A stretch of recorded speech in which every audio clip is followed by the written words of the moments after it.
After not seeing him for a month, John just thrust a divorce lawyer's business card at me without even asking, "Are you okay, or how are you feeling?"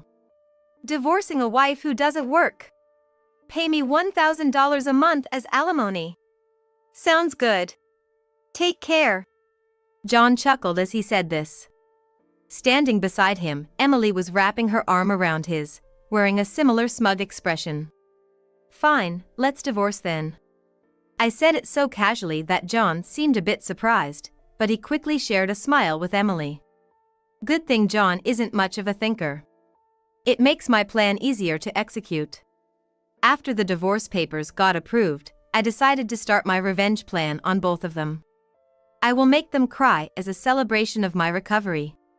My name is Sarah Wolf. I'm a 47-year-old illustrator. I also work as a children's book author. I just love drawing. I have 2 childhood friends, John and Emily. They're important friends to me, and John is also my husband. It all started when John asked me out as I was heading to a different college after high school. I was surprised. I'd thought he was into Emily. But I couldn't say no to a confession from John, whom I had secretly liked.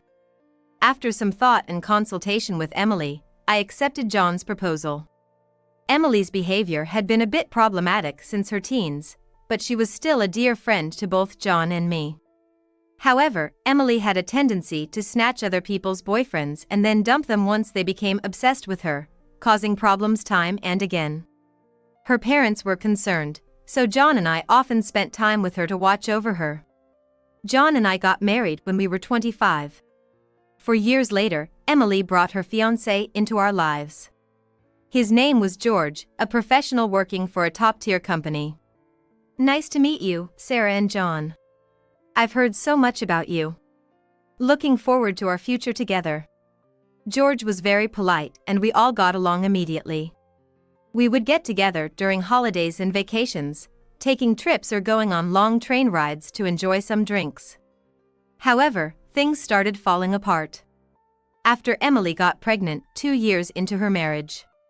John and I originally had many siblings, so there was no worry about an heir, so we decided we didn't need children. Both of us loved kids, but weren't keen on actively caring for them. Besides, we loved our freedom to travel and enjoy drinks. We often found it heartwarming to see families with children, but it was never more or less than that. When Emily announced her pregnancy, John's attitudes started to change. He quit smoking because Emily said she couldn't stand the smell, and even offered to drive her to doctor's appointments using his vacation days. I warned him. George might get upset if you're always with Emily. But John argued back. You have work, don't you? She's our childhood friend and she's reaching out for help. You're heartless. I said. I've been buying things and helping where I can, but going with her to the obstetrician is crossing the line. When I said that, John frowned. And then, he glared at me. Why? Because Emily wants it, right? She says she's anxious about the checkup. I can't just let her go alone. If she's anxious, all the more reason for George to go with her, right? If you go with her every time, it's almost like you're the father of the baby in her belly, John. Jealous? You're not gonna get pregnant anyway, so what's the problem? He didn't take my concerns seriously, and instead started to snap, saying I was being annoying. We'd hardly ever had a fight during our marriage, but things changed when Emily got pregnant. Our arguments increased. And that didn't change even after Emily gave birth. In fact, John started spending even more time with Emily and their child, Emma. But when Emma was 6, an incident occurred. It had to do with the attendees of Emma's graduation ceremonies. The day before the graduation, John suddenly started rummaging through the closet. John, what are you doing? Have a meeting tomorrow? John's workplace had a casual dress code, but there was a rule to wear a suit during client meetings. So, he always kept a few suits ready, but they were all thrown on the bed now. No. Just trying to decide what to wear for the graduation ceremony. What? You're seriously thinking of attending the graduation? Yeah, George can't make it, Emily asked me. Wait. That's absurd, no matter how you look at it. I inadvertently raised my voice in denial. Immediately, John's face turned sour. I knew he occasionally picked Emma up from kindergarten, and I had done so myself when asked. Yet, it was nonsensical for a childhood friend, who wasn't even a biological parent, to attend a graduation ceremony. What, you still doubt me and Emily? I'm disappointed that you can't even help out. That's not the point. Anyway, I'm attending the graduation tomorrow, so iron a shirt properly. John said that and abruptly ended the conversation, leaving me behind and going to the bedroom. I had no choice but to call Emily. Hello, Emily? About tomorrow. Sorry about tomorrow. I'm borrowing John. But, won't George be upset about the graduation attendance? Sarah, what are you talking about? Obviously, I haven't told George that the graduation is tomorrow. I'll tell him after the ceremony. I was shocked to learn that George didn't know about the graduation schedule. Upon further questioning, it seemed that Emily hadn't informed George about any of the kindergarten events so far, and John had been acting as the father at the kindergarten, which made me dizzy with its selfishness. Wait a minute, Emily, isn't that extremely unreasonable? It's disrespectful to George, and just because he's a childhood friend. What's wrong, Sarah, you're scary. Well, see you tomorrow. Wait, Emily. I was trembling with anger at Emily, who unilaterally hung up the phone. Still, in the end, I ironed a shirt, prepared a tie, and the next morning, saw John off to Emma's graduation ceremony. Since then, Emily and John started going out more frequently, from once a month to once a week, and then to 3 times a week. Eventually, even George seemed to have some suspicions, and one day, while John and Emily were out, he visited our house alone. I'm sorry for visiting you late at night. There's something that's been bothering me. Is it about the 2 of them? Yes, I would like you to take a look at this. George showed me the GPS history he had installed in Emily's car. It showed that she had been staying at a hotel 3 times a week. All of those days, she was out with John, and just by looking at George's face, I understood what that meant. What do you want to do, George? I want to take revenge on those 2. Me too. I can't forgive them for betraying us after all this time. We started planning our revenge on them secretly. First, I started by increasing my income. Because I had been saving by doing housework and taking care of Emma, my income had drastically decreased. George switched to working from home. And when Emily and John would go out, he would bring Emma to my house, and we would take care of her together. Neither Emily nor John realized that we knew about their relationship, and we were able to gather solid evidence. Once we had collected enough evidence and were ready to take our revenge, we discovered a shocking truth about Emma. George and I struggled with the decision, but we both agreed that we didn't want to hurt young Emma, so we decided to wait until she was an adult to take our revenge. However, even though we decided to endure for 10 years, I was struck with a serious illness. I needed long-term hospitalization, and even at best, I wouldn't be discharged for at least 2 years. Although I could work from the hospital room, it was certain that I would have to reduce my workload. After informing George about the situation, I consulted John. However, John's reaction was no different from when we were making small talk. I'll visit you once in a while. I felt that John no longer had any affection for me, as he didn't even ask about my condition or the name of the disease. In reality, John only visited once a month or once every 2 months. And after Emma's 15th birthday, she started acting strangely. Although she used to visit me almost every day right after I was hospitalized, she became distant after her 15th birthday. However, neither George nor I could figure out why, and we were puzzled. Even when we asked Emma, she just said, "Don't worry about it." However, we ended up learning the reason from John, who rarely showed up. Hey, it's been a while. Yeah, it has. John, who had completely transformed into a flashy appearance, walked in without even knocking. After not seeing him for a month, John just thrust a divorce lawyer's business card at me without even asking, "Are you okay, or how are you feeling?" Divorcing a wife who doesn't work. Pay me $1,000 a month as alimony. That's the deal. So, take care, John said, grinning from ear to ear. Beside him, Emily wrapped her arms around John's with a similar expression on her face. Fine, let's divorce then. I casually agreed, which seemed to surprise John for a moment, but he quickly exchanged smiles with Emily. It was good that John wasn't the type to think too deeply. That's why my plan worked so well. After receiving a notification that the divorce was finalized from John, I decided to start my revenge plan against the two of them. I will make them cry as a celebration of my recovery. I promptly started to take action. First, I contacted George to transfer hospitals. Then, I informed my lawyer that they would be mediating between the two parties from now on. George also began to act at the same time. He moved near my new hospital with Emma. And he started to visit me frequently. Emma still had a gloomy expression, but I was happy that she came to see me every day. Most of my belongings were already in the hospital room, so I told John to dispose of the rest. I didn't want to bring anything that the two of them might have touched into my new life. Once the hospital transfer and George and Emma's move settled down, I received a call from John. I had only left my seat for a few minutes, but my smartphone already showed 30 missed calls. I answered the phone, feeling exasperated. What? Hey, what the hell is going on? I could hear the voice of a troubled real estate agent behind John's panicked voice. I also heard Emily yelling, which made me feel sick. What do you mean, what's going on? It's obviously about the house. Why do we have to move out? John shouted at me as if it wasn't his fault at all. I replied to him coolly. Obviously, because that's my house. Huh?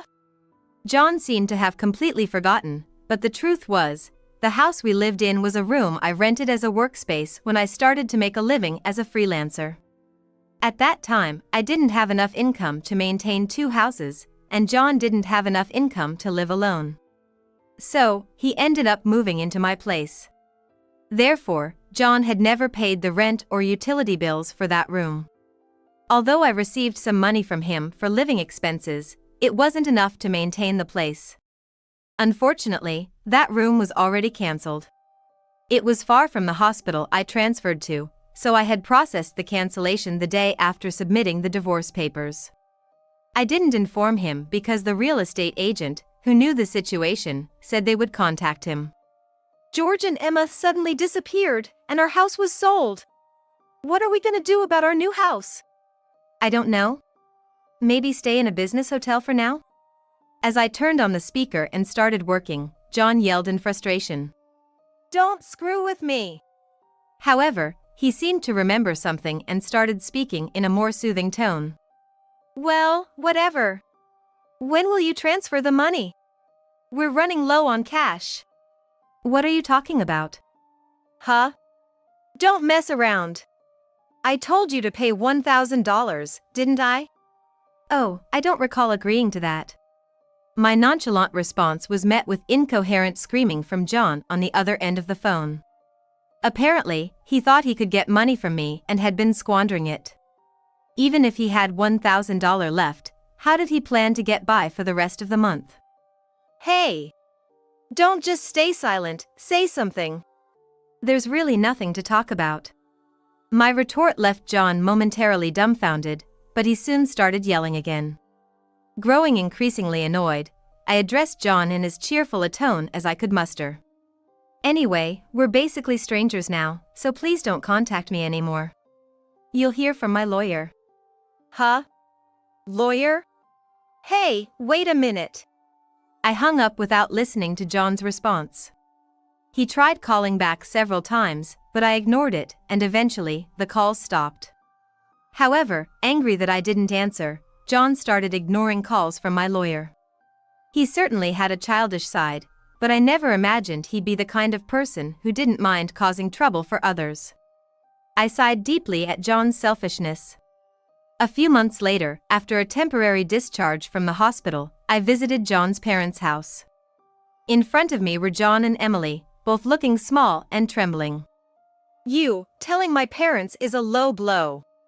Oh, I just reported that we got divorced.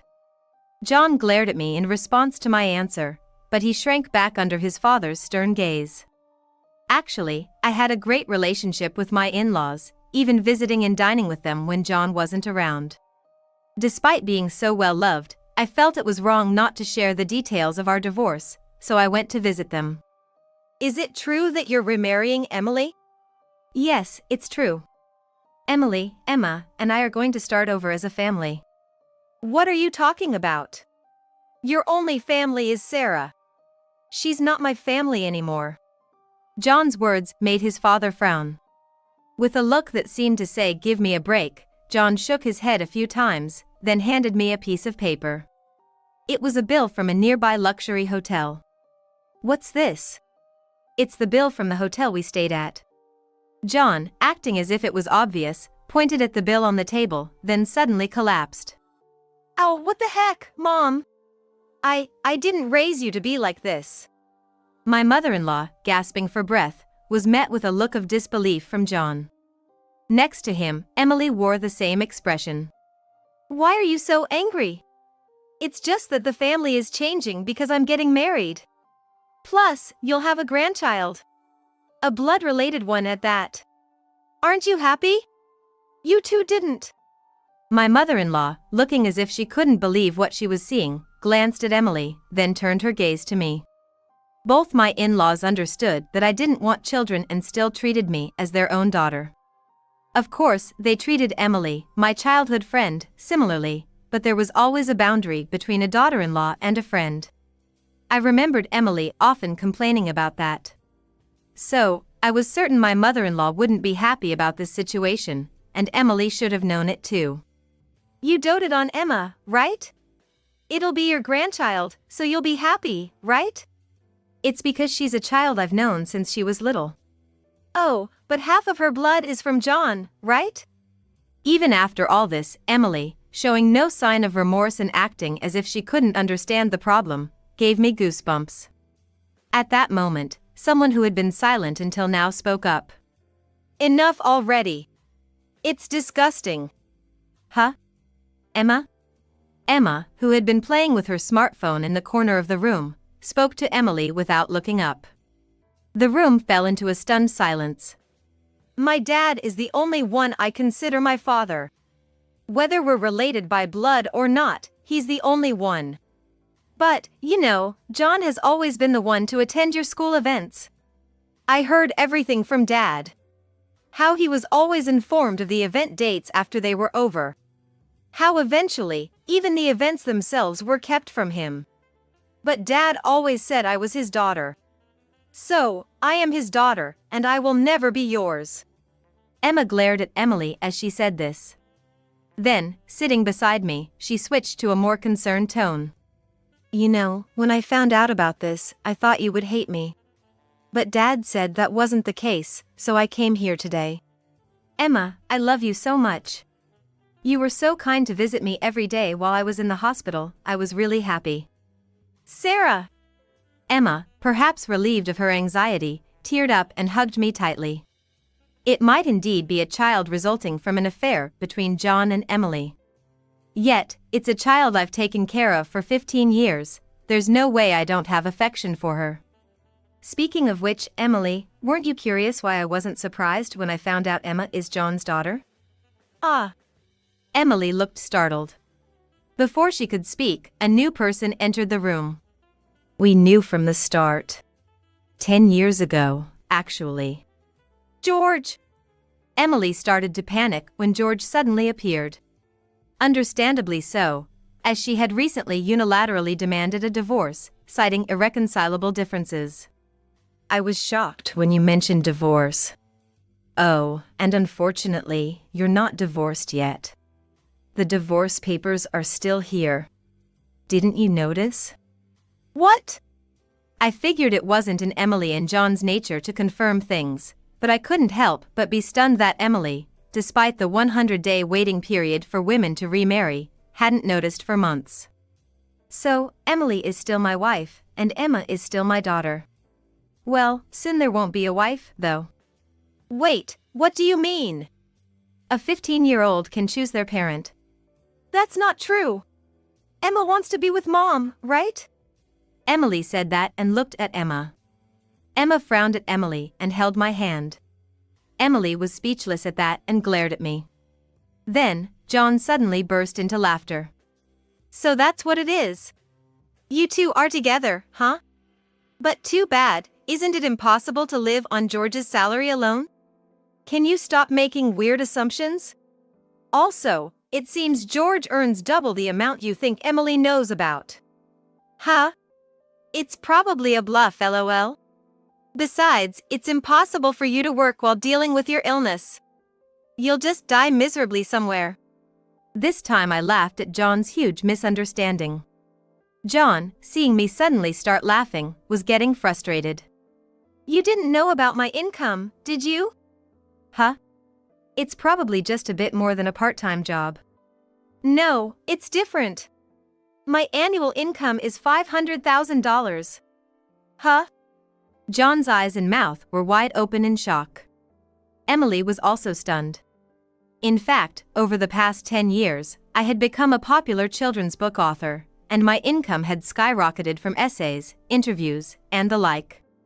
Moreover, a film adaptation is planned soon, so my income is skyrocketing. Liar! Oh, do you want to see this? I said that and showed Emily my bank account screen. It clearly showed a large amount of money being deposited every month, and Emily was at a loss for words when she saw it. Sarah, let's, make up. Huh? What are you saying? Emily was furious at John's words, blinded by the money. I watched them blankly and then opened my mouth. Well, if you want to get married, feel free. Oh, and I'll definitely take the compensation for damages. Sarah, wait, Sarah. Ignoring John's words, I took Emma's hand. And after saying goodbye to my in-laws, I left their house. John originally worked at my father-in-law's company, but it was revealed that he was lying about going out for sales, and he was fired. My father-in-law planned to forcibly put him on a friend's fishing boat and work him to the bone. Working on a fishing boat was tough for indoor-loving John, and he contacted me several times, but each time I notified my father-in-law, and eventually, the calls stopped. Emily lost custody to George and got divorced. She seemed uninterested in John, who couldn't afford luxuries, and didn't seem to chase after him. She was disowned by her family and lived alone in a rundown apartment. She hadn't worked at all since getting married, and since she had always made others do things for her, she couldn't do anything herself, and there were hardly any places that would hire her as a full-time employee. Still, she had to pay for her living expenses and child support, so she worked multiple part-time jobs and barely made ends meet. After entering a high school, Emma worked hard every day to study abroad and go to a prestigious university overseas. Being originally diligent, her dream is to translate my picture books and deliver them to children all over the world, which makes me happy. As for me, my picture books are selling well, and I am receiving more and more offers for anime adaptations and merchandise. My illness is also progressing well, and although I am still hospitalized, my doctor recently told me that I might be able to leave the hospital next year. And one more thing, George and Emma come to visit me every day. Actually, George recently confessed to me, with remarriage in mind. I haven't given my answer yet, but I can't help but have feelings for him, who said he wants to live together when I leave the hospital. While thinking about what to answer, I work on my picture books every day. Hoping for a happy future for us, I weave stories again today. I'm gonna take your baby and leave it in the mountains. I'm nursing my son right here, okay? Upon hearing my words, a sound of a smartphone dropping came from the other end of the phone line. It was Lisa, my sister-in-law. She must have checked the back seat, for a scream followed shortly after. Come to think of it, Lisa had always been tormenting me. Indeed, there were the scenes at the wedding reception, the constant spam emails, and the sudden visit right before I gave birth. But that scream marked the beginning of Lisa's end. My name is Michelle Anderson. I'm 27 and just recently gave birth and returned from the hospital. My husband, Michael, is completely smitten with our newborn son, Alex, and he reluctantly went to work today. I get along well with my in-laws, and you could say we're living a happy married life. Except for Lisa, of course. From the very beginning, Lisa and I didn't gel well. Michael and I were classmates in middle school. Our school in a small town in Nebraska was peaceful with fewer students and an atmosphere where bullying was unheard of. Michael's family runs a decent-sized construction company in the area. Mostly working within the state, but occasionally getting orders from outside. It's well regarded. Their house was large, and our group of friends would often hang out or study there. Michael's mom was always welcoming. They had a part-time helper who kept the house tidy, and during her breaks, she'd serve us snacks and drinks. One summer day, while working on homework, we heard unfamiliar, heavy footsteps. Wondering who it could be, we were soon hit with an overpowering scent of perfume. "Mikey, I'm back!" A flamboyant, large woman called his name and literally jumped on him. He pushed her away, exclaiming, "Sis, we're studying here, okay? Oh, come on, Mikey. It's not nice to treat your sister like that after such a long time." She pouted. "I told you, we're studying. We have exams coming up." Yeah, whatever." She then scanned our group, pausing to look at each one of us. While she was doing that, he went to call his mom. She seemed to be sizing each of us up. When her gaze met mine, she frowned deeply. Ew, why is she here? No one really understood what she meant. She gestured towards some of the others and said, "You're okay, and so are you. But you." She pointed at me. "Don't get close to my Mikey. You seem so dull and gloomy." I was stunned, never having been spoken to like that before. My friends quickly jumped to my defense, saying things like, "She always helps us with homework." Or, "She's really smart.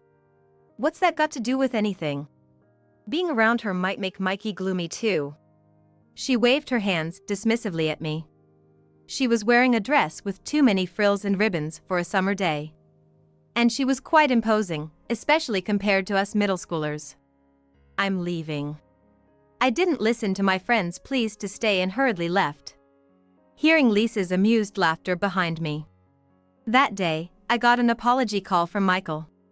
"I'm sorry for what Lisa did. She's always been like that, ever since we were kids." "Oh, really? I don't know why she said those things to you." "It's okay. It's not your fault, Michael." But since that incident, every time someone mentioned going to his house, I hesitated. Time flew, we graduated, and went to different high schools.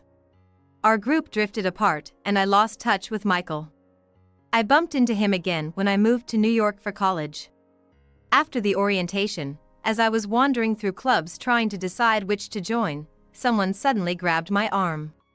"Is that you, Michelle?" "Michael? Is that you?" It seemed too good to be true, but Michael was attending the same college and was in the same department as me. We had different majors, but we ended up taking many of the same classes. We started hanging out a lot. Those 4 years deepened our bond. Then came job hunting. Neither of us ended up going back to our hometowns. Michael was expected to take over his family's business, so I was surprised when I heard he wasn't returning. Then he told me, "You know, I never told you this, but I ran away from Lisa." I was shocked to hear this from him, who was looking so serious. "What do you mean?" "When I started high school, Lisa got a job at a local company through my dad's connections. She had always wanted to stay in New York and have fun, but she couldn't find a job anywhere else." Remembering the loud and overpowering presence of Lisa, I thought, "So that's what happened. That's why I wanted to find a job and get married here. Is that okay with you?" "What do you mean by okay?" "You're the only one I want to be with." I couldn't help but hug Michael tightly. 3 years later, he proposed, and we decided to get married. When we went to his family home to introduce ourselves, Lisa was waiting for us. She looked at me and said, "What are you doing here?" You're that girl from back then? I thought I'd never see you again after I threatened you that day. I remember being oddly calm and surprised she remembered that after 10 years. Then, at our wedding, Lisa caused a scene. Why can't I wear the dress I like? She had arrived in a huge, fluffy white dress. That made her look like a snowman. She arrived at the last moment. So we knew she did it on purpose. There was no time to change her outfit, and she wouldn't have fit into a backup dress anyway. She had always been on the larger side, and she seemed even bigger now. Then, at the reception, she really made a scene. After drinking way too much, she stumbled up during Michael's boss's speech, saying, "You don't have to hide that thin hair of yours," and laughingly took off his wig. I'll never forget the look on Michael's face. Everyone knows not to mention things like that, especially in public. Michael immediately ran over and apologized profusely. Our in-laws quickly grabbed Lisa from both sides and took her out. After the reception, we demanded an apology from Lisa. But she just sat there, crossed her legs, turned her head away, and said, "I will never accept your marriage. Why on earth is Michael with someone like you? Enough is enough, Lisa. You always mess with my friends and partners. Do you know why I left our hometown? It was because of you. Mikey." Lisa turned to look at Michael for the first time. "Ew, why the scary look? Oh right, it must be because of her. Of course. Ew, she's just the type to sit in the corner of the classroom and quietly read books. She must have been talking behind my back to Mikey. I'm sure of it. It was my decision not to introduce you to Michelle for so long. Everything falls apart when you're around.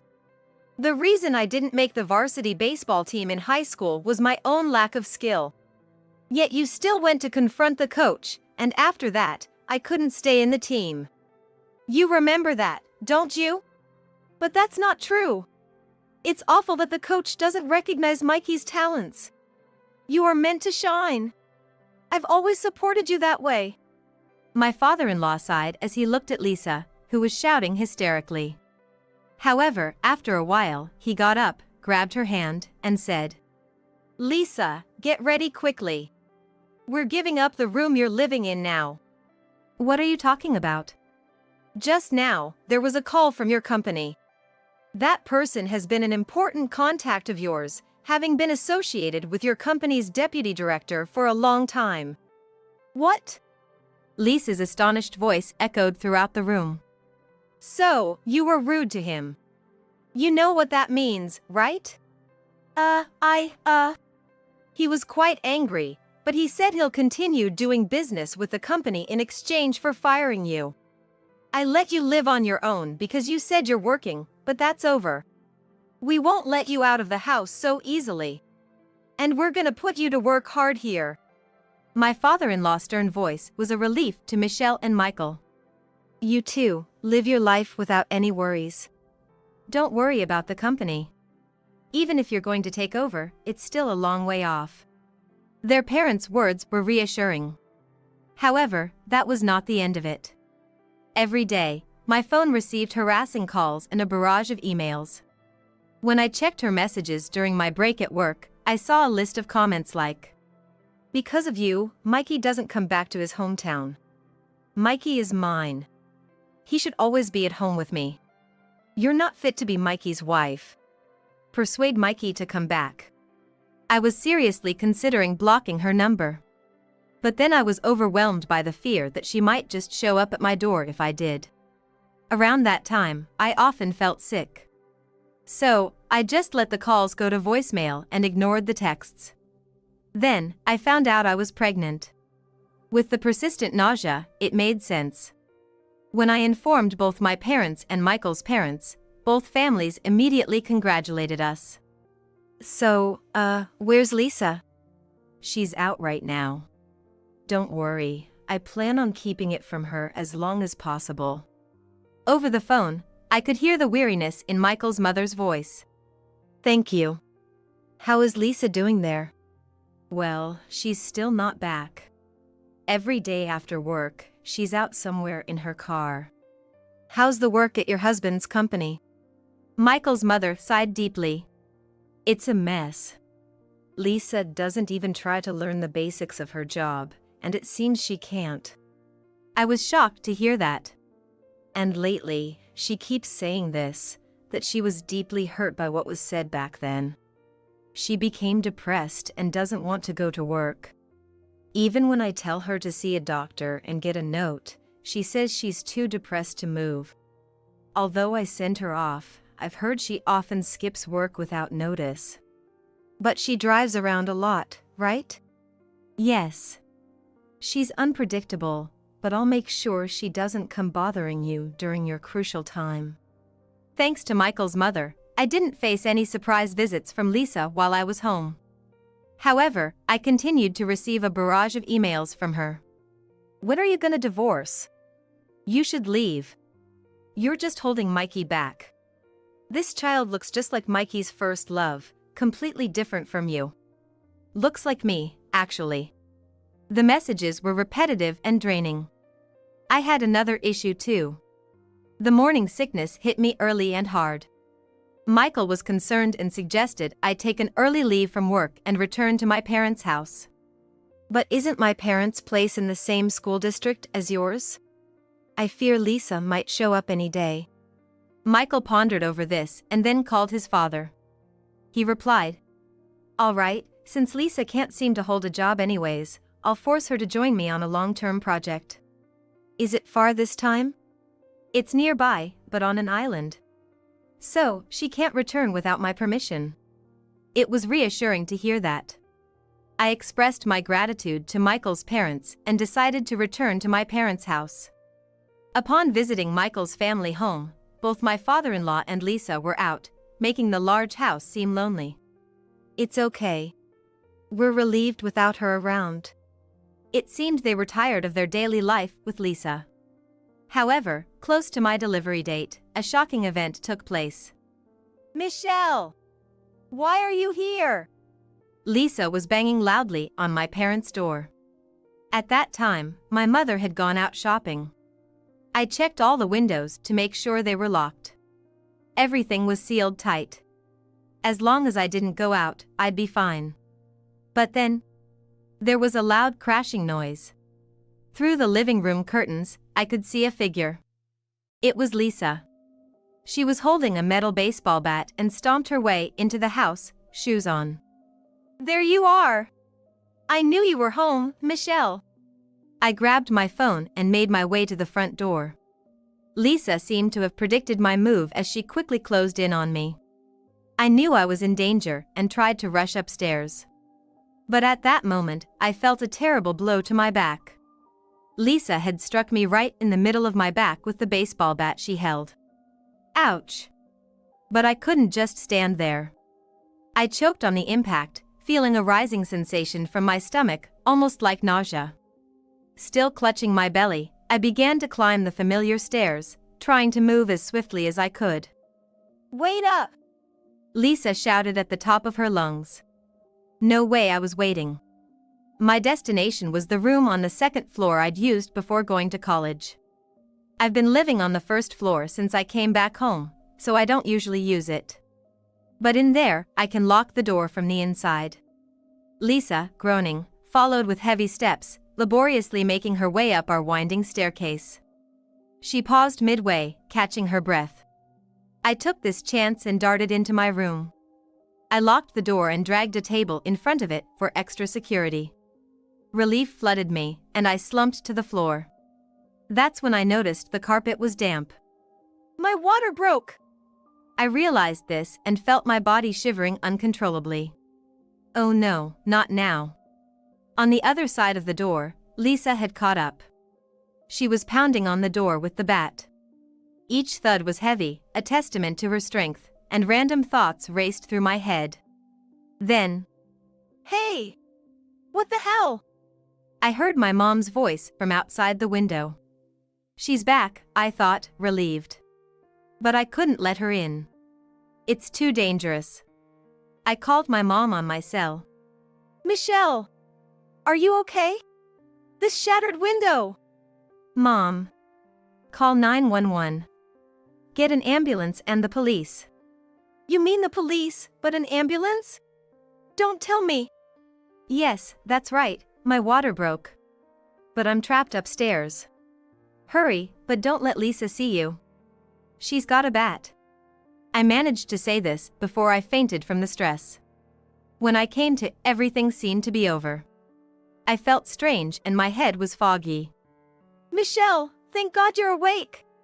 A familiar voice. Michael was by my bed. What happened?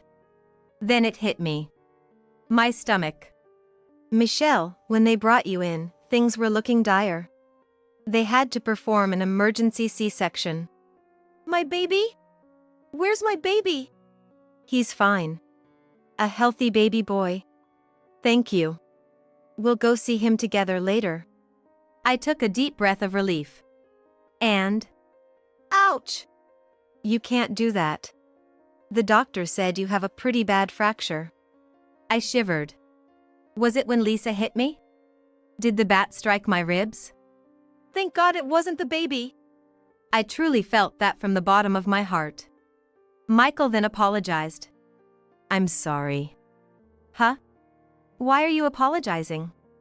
That baseball bat Lisa brought over was in my room. Oh, I remembered. It was the bat Michael had once used for the baseball team he had to quit midway.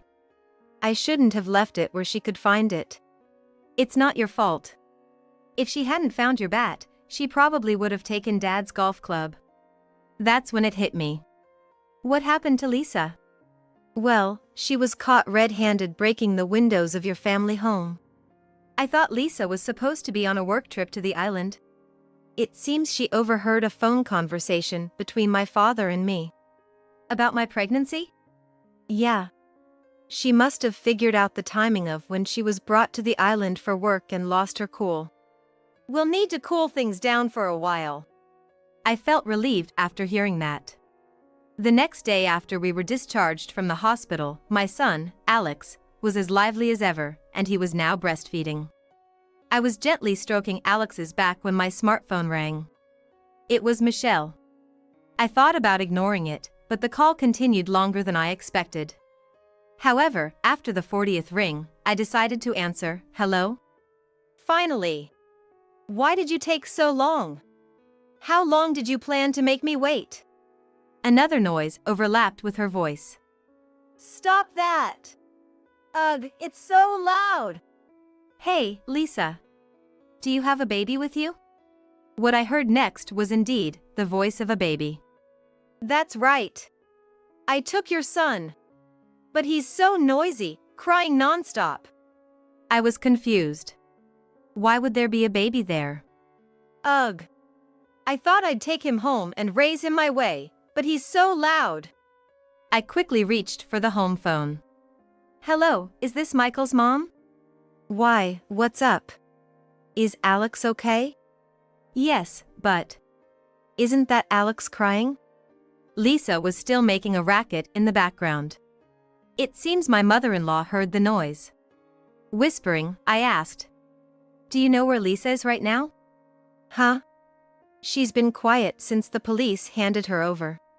She just called, and it sounds like she has a baby with her. My mother-in-law gasped in shock. There were some noises. Probably her checking if Lisa's car was around. I put the home phone near my smartphone. You checked the hospital to see if your son was there, didn't ya? Tough luck, he's right here with me. Ugh, so darn loud. Oh, I got an idea. Lisa, what have you been saying all this time? With a pleased look as if she had come up with something, I asked her with a sinking feeling. I'm gonna leave your baby out in the mountains. But Alex is here with me, breastfeeding. What? The next moment, a scream echoed from the other end. My Alex. I gently poked Alex's cheek. He let out a cheerful laugh. Lisa must have heard that. Wait, then whose baby do I have here? What don't you get? Wasn't your son still in the hospital? My son and I have been discharged and are at home. There was a loud thud followed by the sound of a baby crying even louder and Lisa screaming. She must have realized she kidnapped someone else's baby. I grabbed the home phone. Did you hear that? Something serious has happened. Yes. I'm gonna call the hospital right now. You stay put. The call ended. What a reliable woman. Indeed, I was not in a position to move right now. Given the constant need for breastfeeding, I couldn't leave my son's side. For the time being, I decided to focus all my energy on soothing my son, who started crying due to the noise coming from the other side of the smartphone. Later, I was informed that Lisa's car was found parked by the seaside road. Lisa was found dazed inside the car. The baby placed in the car seat in the back was safely retrieved. He was mildly dehydrated and was sternly reprimanded by the paramedics. Needless to say, his parents were furious with Lisa. This wasn't just a family squabble like breaking a window. It was a kidnapping involving someone else's child. The parents of the kidnapped baby were mildly dehydrated and were furious, saying, "Our child was almost killed. We won't let this slide." They clearly showed an attitude of not forgiving Lisa tomorrow. My father-in-law, who rushed back in a hurry, reportedly told the police, "There's no handling this at home anymore. I thought I was keeping an eye on things to make sure Michelle and others weren't inconvenienced, but this is the last straw. I'm cutting ties with you for good." Lisa, the one being told this, seemed initially clueless about what he was talking about. Then, the moment she understood, she reportedly let out a loud scream. But why someone else's child? The police gave the answer to the in-laws. Firstly, Lisa had been quiet at the in-laws' house for a while. But it seems that was to plot revenge against me for being detained over the matter of breaking the glass at her family home. She learned about my upcoming discharge from overhearing a conversation between her parents and planned to kidnap my son before that. But Lisa missed the exact discharge date. My release from the hospital had been brought forward. Both my son and I were in good enough health to be discharged, and suddenly, there was a need for our bed. I gladly agreed to the early release. Lisa came to the hospital after I had already been discharged. She apparently sneaked into a patient room where another mother and child with the same last name as ours were staying and took the child when she sensed I wasn't there. Apparently, with her large build, wearing a sling carrying a baby, she just looked like any other patient being discharged. The bassinet was one of the items that my mother-in-law had hurriedly bought in preparation for my baby, including a crib and other things. She quickly sneaked into the house and, while looking for her car keys, spotted it and thought it was just perfect to take. The baby's mother, who happened to be in the bathroom, and the hospital were in an uproar. The situation became clear thanks to a call from my mother-in-law, and both the police and ambulances were dispatched. The police also came to our house, checked the call history on my smartphone, and said they were able to pinpoint Lisa's location. So, as a result, Lisa is gonna be in jail for a while. Deservedly so. She's gonna face a criminal trial, and lawyers keep coming, asking for testimonies that would be in her favor, but the in-laws firmly declined and said they won't support or help her in any way. My smartphone finally went silent. We sighed in relief, thinking that peaceful days are finally upon us. At this rate, the day when Michael will return to take over the family home and we all live happily together seems close. My first impression upon seeing my sister-in-law for the first time was that she was an extremely charming person with striking features. "Nice to meet you, my name is Catherine. I'm here to say." But just when I thought I wanted to get along with her, that feeling quickly faded in the next moment. Who's this old lady? Is she my bro's wife's mom? The atmosphere became tense when my sister-in-law not only interrupted my greeting but also referred to me as an old lady. From this day, my hellish days began. My name is Catherine Johnson. I'm just an ordinary 30-year-old housewife. For years ago, I was a career woman, totally engrossed in my job. Not to brag, but I was quite popular at the office. I achieved many accomplishments and was admired by my subordinates, superiors, and clients alike. My husband, Bob, was one of them. Bob and I would often meet since we dealt with each other's companies. The start of our friendship was at a party with Bob's company when he initiated a conversation with me. It seems my reputation had reached Bob's company too. According to Bob, he wanted to see for himself if the rumors about me were true, so he decided to join the business meeting with me. At first, he was skeptical, but as we worked together, he fell in love with my strong core and way of life. He felt that I was the only one for him. When I heard that he was determined to make me fall for him, I thought it was cute, like something a high schooler would do. As for me, I had been smitten from the very beginning. You see, Bob had such striking features and was incredibly popular among women. Embarrassingly, Bob was just my type, so I had a secret crush on him. We were business partners, so I kept a certain distance. However, after Bob asked me out on numerous dates, we dated for a year and then got married. Our married life was smooth, and every day was blissful. Every morning, while I was preparing breakfast, Bob would wake up. With a gentle look on his face, he'd say, "Good morning," and give me a warm hug. It became our daily routine. Despite being older, his childlike behavior always tickled my maternal instincts. Furthermore, Bob and I have never had an argument. And why would we? Bob never gets mad. When I accidentally broke a plate he cherished, he was more concerned about me than the plate. I always think about how kind he truly is. Both of us wanted a child, so after getting married, I decided to quit my job to focus on starting a family. Any child of Bob and me is bound to be adorable. I constantly thought about names, especially if it was a girl. Time flew by, and this year marks our 3rd anniversary. We haven't been blessed with a child, but we were still happy. Except for one thing. Bob's family home housed his mother and younger sister. His father passed away from cancer before we got married. His mother is always cheerful and has been very kind to me. I believe Bob's kindness comes from his mother. However, his sister was different. I really didn't like her. Thinking back, it started from the time I first introduced myself before we got married. My first impression of her was that she was a very charming person with striking features, just like Bob.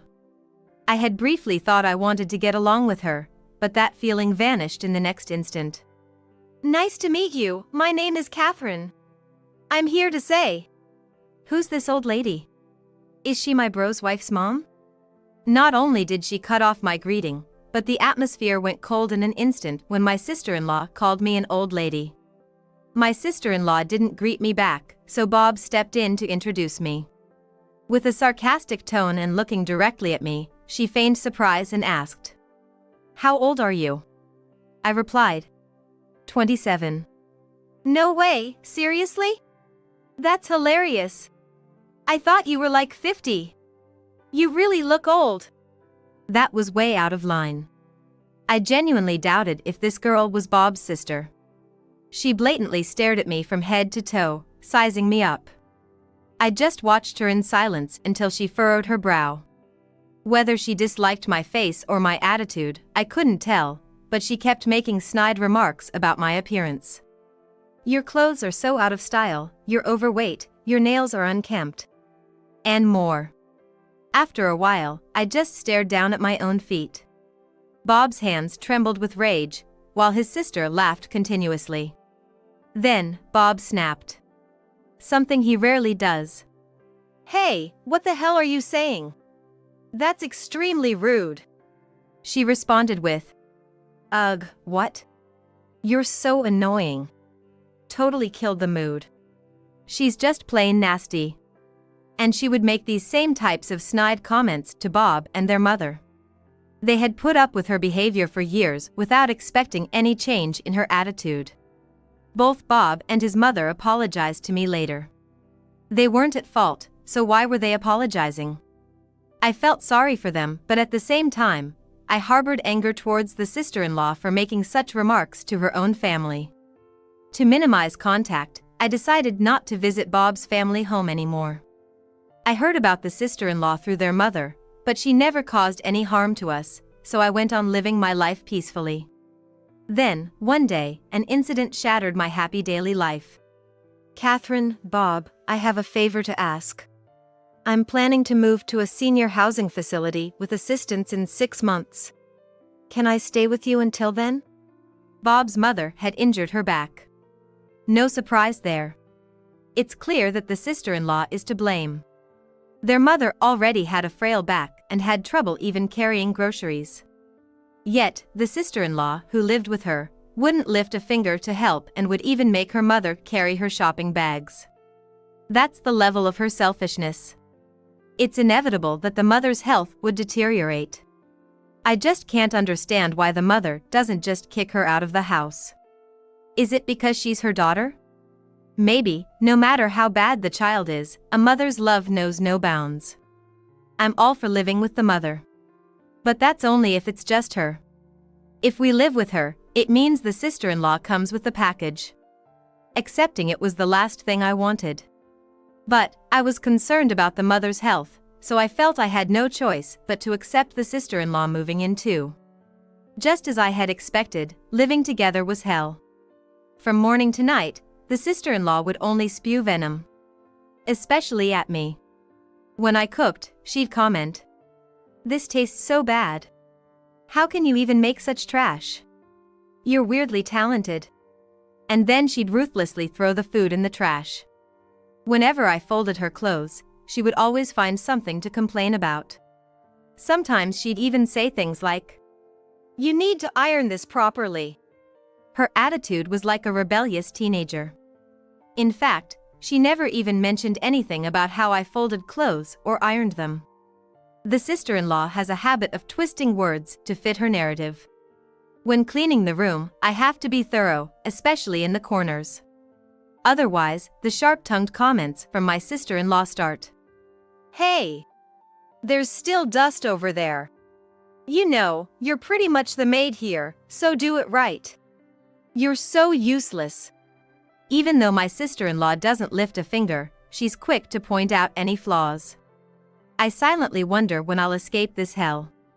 As I continued cleaning, she added, "Poor Bob. You can't even manage household chores, so the least you can do is have a child. I wonder why you were even born a woman." "Excuse me? What's your problem?" I couldn't let that comment slide. I'd always held my tongue, but this was too much. But I didn't say anything more. Or rather, I couldn't. The look on my sister-in-law's face was terrifying, as if she was looking at something filthy. The pressure was so intense I couldn't help but look down. It was frightening. It was infuriating. All these feelings were swirling inside me, and all I could do was hold back the tears. Then my sister-in-law left the room, laughing smugly. One day, my sister-in-law came home in a great mood.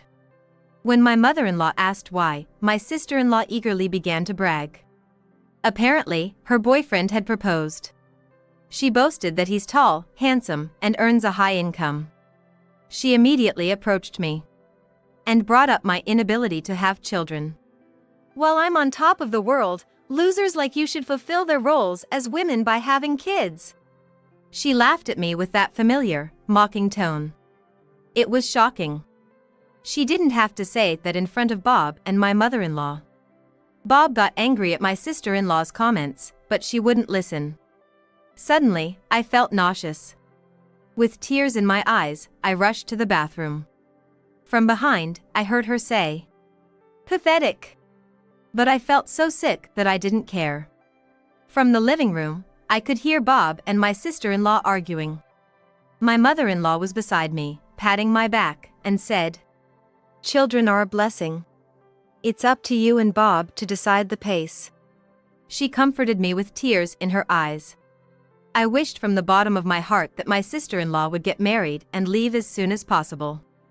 On another day, after a routine visit to the OB/GYN, I decided to take a detour on my way home. There was a popular flower shop nearby that was always bustling. I was thinking about buying some flowers when an old colleague, Steve, called out to me. Even though I've left my old job, Steve still looks up to me. We occasionally chat on text, discussing work matters. It's been 3 years since we last met. We chatted for a bit. And he told me he's gonna marry his girlfriend soon. They have a date planned later that day. I was curious about why Steve was at the flower shop, but it soon became clear. Seeing Steve talk so happily about his girlfriend made me smile too. Realizing it was time to go, Steve picked out his flowers and went to pay. While waiting, I browsed the flowers, deciding which to buy. When Steve returned, he had 2 bouquets in his hands. He handed one to me as a gift. This is for you. It's baby's breath. The flower's meaning is gratitude and happiness.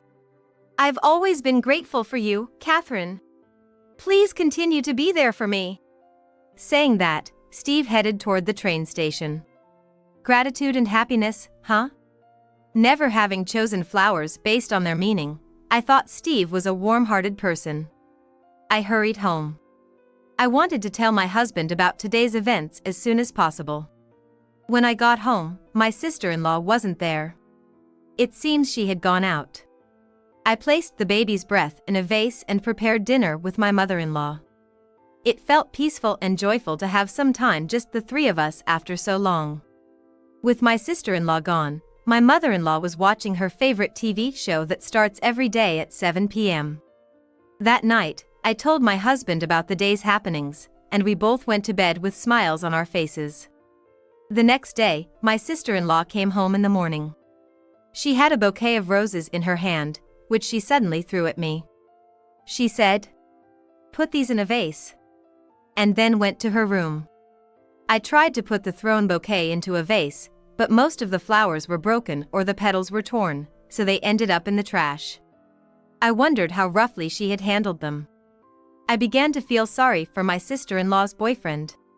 On closer inspection, I recognized the wrapping of the bouquet. After changing into her house clothes, my sister-in-law started talking again. Hey, I'm bringing my boyfriend over this Saturday. Make sure you dress decently, okay? Honestly, I wouldn't even want him to see you in your usual tacky outfits. Her words irked me, but the thought that my time with her would be short brought some relief. On the appointed day, Bob and I were out shopping because my sister-in-law had asked us to. My mother-in-law texted to say that my sister-in-law's fiancé had arrived in our absence. She probably didn't want me meeting her fiancé. When we returned, the living room was bustling. When I went to greet them, my sister-in-law glaringly looked at me. I accidentally made eye contact with the fiancé.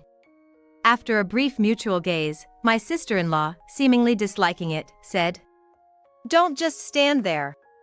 The tea's gotten cold, go get a fresh one." Her fiancé tried to help, but she stopped him. My mother-in-law mentioned the beautiful roses and baby's breath in the vase, to which my sister-in-law made a snide remark. "Why is your flower and the one I got from my boyfriend in the same vase? It's awful. Separate them or throw them out. Your flower is colorless and not cute at all." She took the baby's breath from the vase and dropped it onto the floor. As I served the refreshed tea and placed the baby's breath in another vase, my sister-in-law's taunts continued. Apparently annoyed by my silence, she deliberately spilled the tea I had poured, staining the floor. The floor we had just cleaned with my mother-in-law that morning was now stained brown. From my viewpoint, I could see my sister-in-law's nervous fidgeting. She looked quite agitated. Bob brought a cloth and helped me wipe the floor. "Bob, you don't have to get dirty for her. Come on, let's sit and chat." The atmosphere was tense. Did my sister-in-law not realize that her words were backfiring on her? Her fiancé, who had been observing the situation, tried to defend me with his words. But, of course, my sister-in-law wasn't having any of it. "Why are you defending her? You should only be looking at me," she exclaimed, past the point of no return. "Isn't she your sister?" her fiancé asked, seeking clarification. In response, my sister-in-law uttered her usual demeaning phrase. "Nah, she's just the maid here. So it's okay." My mother-in-law tried to silence my sister-in-law, but as expected, it was to no avail. She just went on and on with her usual nasty comments. Once she was done ranting with a satisfied look on her face, Her fiancé looked straight at her and said something. Let's break up. What? Steve was livid. No wonder, after all, he was the Steve. I kind of guessed that my sister-in-law was engaged to Steve. The bouquet of roses my sister-in-law brought home was the same one Steve had bought just the other day. Catherine is a senior colleague at my workplace, someone I respect and who's kinder than anyone else. And about that baby's breath flower you said wasn't cute, I sent it to Catherine. Sorry for my bad taste. Wait a minute, I had no idea you two worked together. My gleeful sister-in-law began to panic. Just because you didn't know, you think you can mock him? I've always heard about you being so mean, but Catherine isn't like that. Steve's gaze was cold. My mother-in-law looked down, while my husband stood by my side, glaring at my sister-in-law. Everyone in the room looked utterly disappointed in my sister-in-law. Seeing this, my sister-in-law looked at me with wide eyes, begging for support. This isn't a joke, right? Tell me it's not. She pulled on my collar so hard it stretched my shirt. I firmly shook off my sister-in-law's hand. I've always put up with your snide remarks. After all you've done, don't come to me for help now. For the first time, I laid bare my emotions towards my sister-in-law. You've got to be kidding me. You can't do anything right. You can't even have kids, you're finished as a woman. As my sister-in-law tried to slap me, Bob stepped in and grabbed her hand. Bob, who had remained silent till now, grabbed a cup of tea and poured it over my sister-in-law's head in anger. He then shouted at her in a low, booming voice. Bob began to recount the truth about our struggles to conceive. It wasn't me who couldn't have children, it was Bob himself. Bob had male infertility. After diligent treatment, it was cured. And now, I was carrying our baby. Furious at my sister-in-law's comment, Bob shouted at her to apologize immediately. Seeing her brother truly angry for the first time, my sister-in-law was so startled she fell on her butt. What's going on? Mom, you're on my side, right?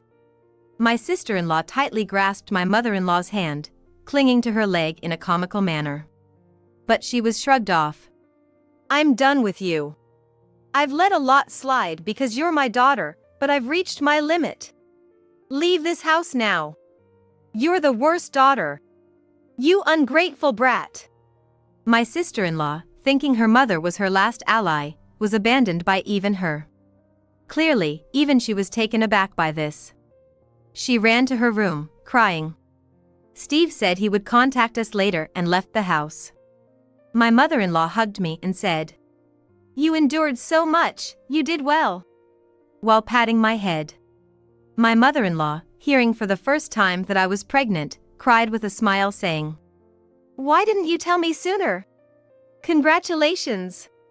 Bob apologized for not protecting me properly. It was a tumultuous few minutes, but I felt refreshed having finally expressed my feelings to my sister-in-law. I'll never forget what happened today. Later, my mother-in-law moved to a senior living community, and the family home was sold.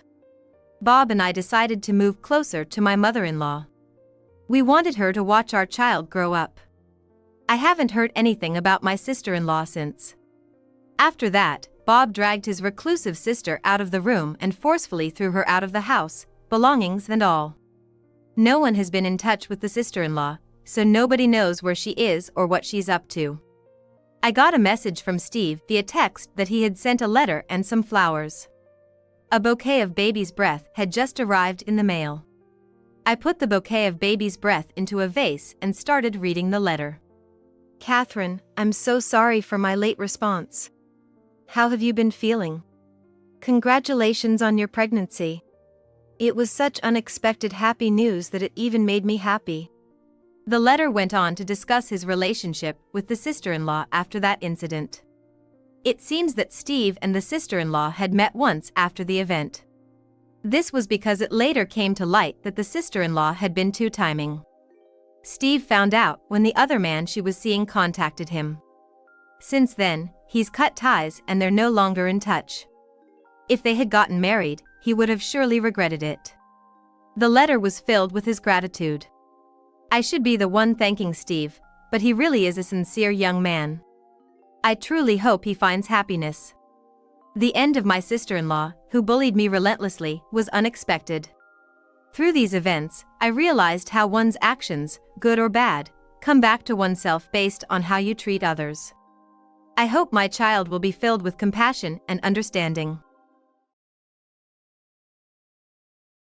And then, finally, Bob said the worst possible thing. From next month, clear out your room. When my mother gets discharged from the hospital, I'm gonna bring her straight to this house. Living together might make household chores easier, but I'll have to face my mother-in-law and endure her snide comments every single day. I was utterly devastated. I understand. He seems hell-bent on making this happen with his mother. Rather than arguing with him, it's better to discreetly take measures. I've learned that from years of experience.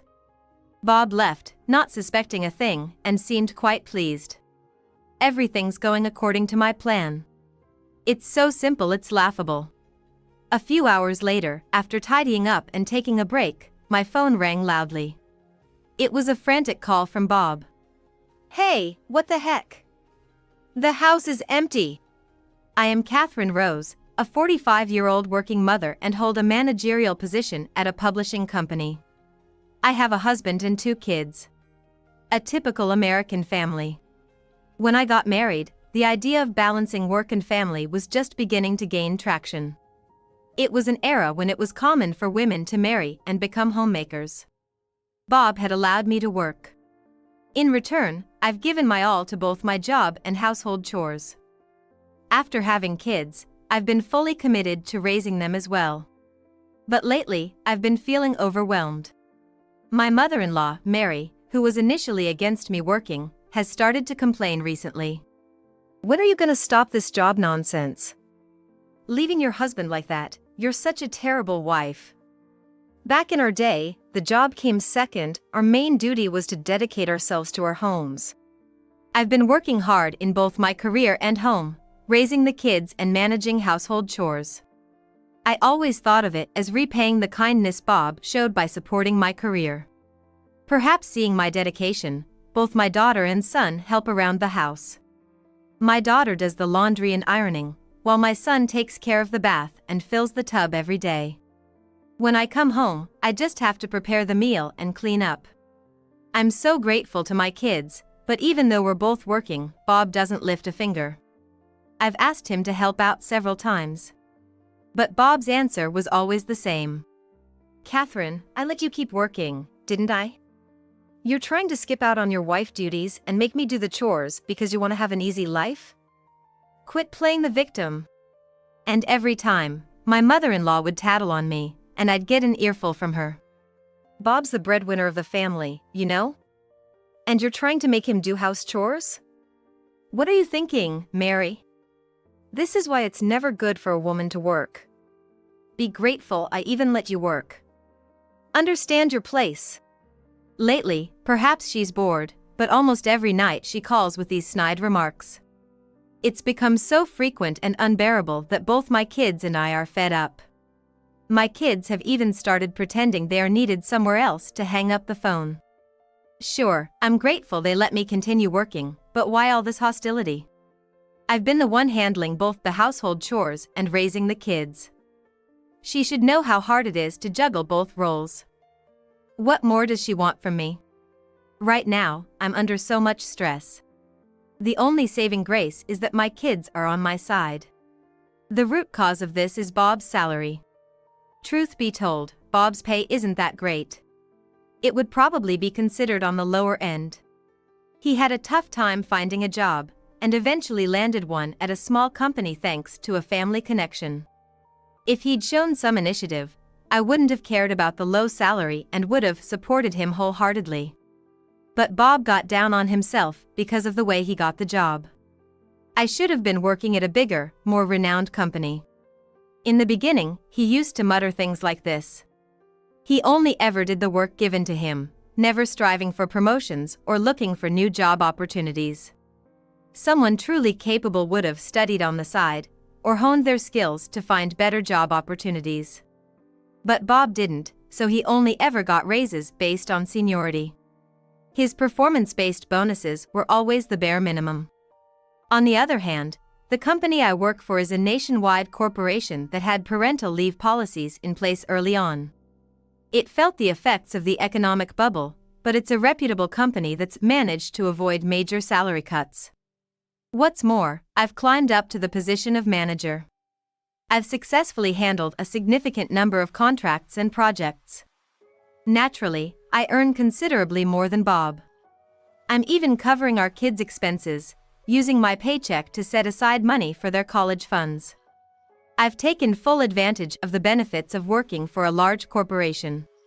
Looking back, I feel like I was living off my savings when I took parental leave for my 2 children and had no salary. With Bob's salary, there's no way he could cover all the living expenses with 2 kids. I don't recall ever receiving living expenses from Bob, and there's no record of any transfers. Maybe Bob let me continue working because he thought he could rely on my earnings. Lately, I've been thinking this a lot. Ever since we got married, I've started to wonder if we've mostly been living on my salary. To confirm this suspicion, I looked at my bank book. The rent, utilities, groceries, and the kids' school fees, I've been paying for all of it. There's not a single penny coming in from Bob's account. Eventually, I just laughed it off, feeling drained. Bob's salary is all gone, spent on his hobbies and giving pocket money to my mother-in-law. I've always thought that I owed Bob for letting me continue working. That's why I've been trying so hard with the household chores and childcare. But look at the situation now. I'm covering all the living expenses, while Bob spends his salary freely without saving a dime. When it comes to supporting our lives, wouldn't you say I'm the main breadwinner? Having me cover the living expenses while Bob does whatever he pleases, I'd say I've repaid the favor of letting me work. Yet, Bob's catchphrase is, "I'm the one supporting y'all. If you've got a problem, just leave." What's he thinking, claiming he's the one supporting us? Is he thinking he's covering the living expenses while freely spending his own salary? It's a total mystery, and I just can't understand. If I, who's paying for everything, were to leave with the kids, what would happen? Or if I threw this bank book at him and told him to leave, would Bob just quietly go? But, sticking to his claim that he's the main breadwinner, he'd probably tattle to my mother-in-law. I wonder if my mother-in-law knows about the difference in our salaries. No, if she knew, she probably wouldn't make those snide remarks. She must think he's a wonderful son, supporting his family and even allowing his wife to work. If she knew about the difference in our salaries, what would she think? Would she ditch Bob and cozy up to me? Nah, that's the last thing I'd want. If Bob and I were to part ways, I wonder what would become of him and my mother-in-law. What would they do? Tired of the snide remarks from my mother-in-law, I often find myself pondering these thoughts. Meanwhile, my mother-in-law had an accident at her home and hurt her foot. It seems she's gonna need hospitalization and physical therapy for a while. My father-in-law passed away before Bob and I got married, so my mother-in-law has been living alone. So either Bob or I have to take care of my mother-in-law. Are you really gonna leave me all by myself when I'm in such a state? Come to the hospital ASAP. My foot hurts so bad I can't move, and I've got a ton of things I need done. I quickly received a call from the hospitalized my mother-in-law. The moment I answered, she started with her demands, wanting this and that. I was at work, and whenever I tried to mention it, my mother-in-law would just lash out. I'm swamped with work, so I decided to let Bob handle her. Honestly, getting criticized by my mother-in-law for working is a huge stressor. Right now, it's best if Bob visits the hospital to cheer up my mother-in-law. When I asked Bob to care for my mother-in-law, he immediately began to complain. Hey, Catherine, why aren't you looking after Mom? I'm working too, you know. Despite being his mother, he just tosses all the caregiving responsibilities to his wife. Wouldn't one think to at least visit her once or twice on their own? Holding back my frustration, I replied. I have work too, Bob. Plus, all the chores at home. If you'd help around the house, maybe I could visit her. More importantly, I think your mom would be happier if it was you who came to care for her. This is true. Though some may vent their stress by snapping at their daughter-in-law, when one is immobile, it's better to think and talk positively.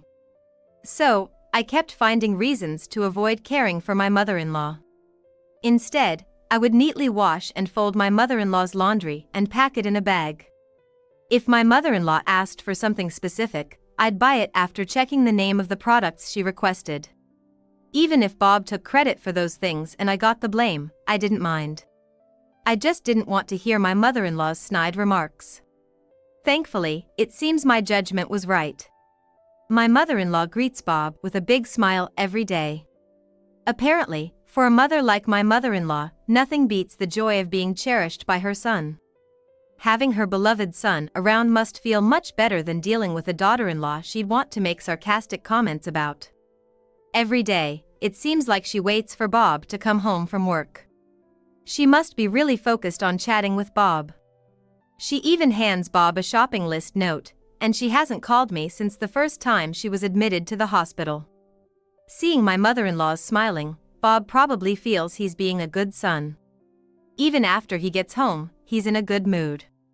At night, when Bob returns, he simply hands me the laundry and shopping notes without any complaints. When handing over my mother-in-law's stuff, Bob throws in some sarcastic remarks at me, but still, I was able to live peacefully. Honestly, I just don't want to hear any of my mother-in-law's complaints right now. That's what I murmured to myself in the middle of the night. It'd be nice if things could stay peaceful for a while. But injuries take a toll at my mother-in-law's age. Through Bob, I was pushing hard for her rehab, but my mother-in-law, delighted with her son's visits, tended to skip it. As a result, by the time her injury healed, her legs had become weak. Bob would visit her in the evening after his work. Yet, my mother-in-law would skip her daytime rehab, just waiting in her room for Bob's visit. And after getting a taste of her son's care, my mother-in-law started making all sorts of requests from Bob. She rarely calls on me directly, but when it comes to things like laundry, I'm the one who actually does it. Running errands and doing laundry, even bringing her snacks, became a daily routine. All she did was sit in her hospital room and chat cheerfully with her son, while I did the housework. It was a relief not to see my mother-in-law, but I was worn out. My mother-in-law's requests were many and shopping alone was a significant chore. I get that hospitals can be boring, but why does she want so much stuff? If her legs have become weak, living alone surely becomes inconvenient. It seems my mother-in-law realized that too. Then, my mother-in-law made a shocking request to Bob. My legs aren't moving well anymore. Shopping and preparing meals have become so difficult. Bob, please don't leave me alone. Of course, Bob sided with my mother-in-law. Right, maybe we should live together. It might be easier for Catherine to take care of you.